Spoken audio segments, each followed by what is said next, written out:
And he's 100% throttle. When you're that high, again, all you're trying to do is keep your tire speed up, okay? He's getting the tire speed up so that the truck can kind of pull itself out of the landing.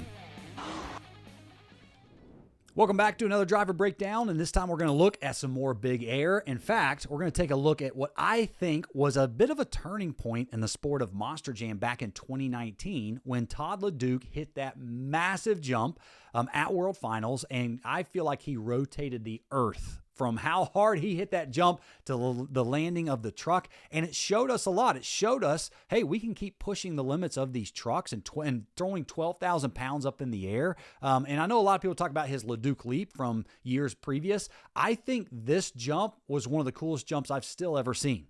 All right. And that takes into account my own jumps from Atlanta and some other venues, because we weren't 100% sure what the trucks could absorb and what those shocks could absorb. And man, he pushed the limits. The ground speed as he approached, I want you to pay attention to that. And if you go back and watch, there's a chalk line about halfway down those ramps. That's where our under power line was, meaning we couldn't just start from the very top of this hill and be under power the entire way. Like that's too much ground speed, right? And so you'll hear him kind of come down and get some momentum. He lifts, and then he is 100% throttle as soon as he hits that go line. Let's call it a go line. Doesn't that sound better? All right, so enough talk. Gave you enough of a setup. Let's take a look, and we're going to have to break this down. Listen. Oh my gosh. That is so much air. All right, chalk line. I think the chalk line was about right there. So you can kind of see where his pace picks up. All right, so he does. So about halfway down, he never actually lifts until he gets the truck on the floor. Now, we've talked about this where if he would have just stayed under throttle coming off of the hill, it would have loaded the back shocks. And so you'll hear him lift. It unloads the rear shocks and allows him to approach that jump differently, where all four shocks are, let's call them at like neutral, okay? They're kind of in a neutral position more, so that whenever they hit, they're not going to have some violent rebound where the back of the truck raises up in the air. And so he goes about halfway down, kind of in a little bit under power. Maybe he's at 3,000 RPM. You can hear him when he goes to 100% throttle. He lifts when he gets to the ground, and then he gets back under power. Let's listen to it again.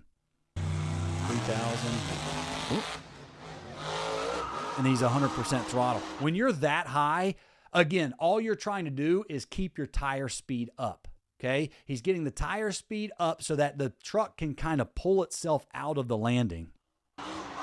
The air time of that, did you guys see that commercial that Monster Jam was doing? I think the year after that, maybe a couple years after, where they had Todd Leduc in the cab and pretending like he's taking his helmet off and eating a bag of chips, and all of a sudden he's drinking an energy drink, and then like he notices, oh, I'm about to land again, and he puts his helmet back on and he prepares for the landing of this jump.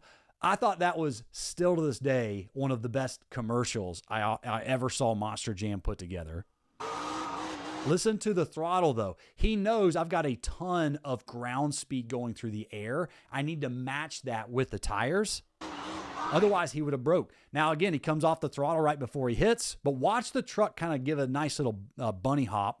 Boom. Right? The bunny hop, you saw the shocks compress, and then they're already opening back up. That's a really good sign. That also allows, from that tire speed, it allows it to kind of bunny hop, pull it out, but it allows the shocks to open back up really quickly. And then he collects it. I mean, isn't that awesome?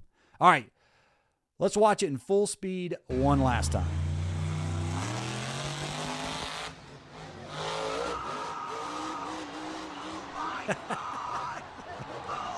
All right, that, I believe, really changed the course of Monster Jam. Like I said, we knew, okay, if it can absorb that landing, then maybe we can keep pushing the limits here, right? And I feel like the last couple years, we've gone into this big air chapter of the sport. I mean, people are getting insane air. I'd like to think that I'm part of that. Well, guess what? I am a product and a result of jumps like this, right? So shout out to Todd Leduc. What was so crazy too is Tom Mintz had about just as big of air as Todd got, but it got overshadowed because Todd got to go out there and do it first. But Tom Meents, just as much of a wild man, of course, as Todd Leduc was that night, getting some massive air, and I believe changing the very course of the way that these trucks can operate and allowing us to innovate and evolve the sport, which I know is exactly what you fans want and what you demand, all right? So keep the videos coming. If you enjoyed this, make sure you hit the like button, subscribe, share it across all the social channels. That helps us so that we can keep making these driver breakdowns for you. Send me some links, though. What do you want to see me break down next?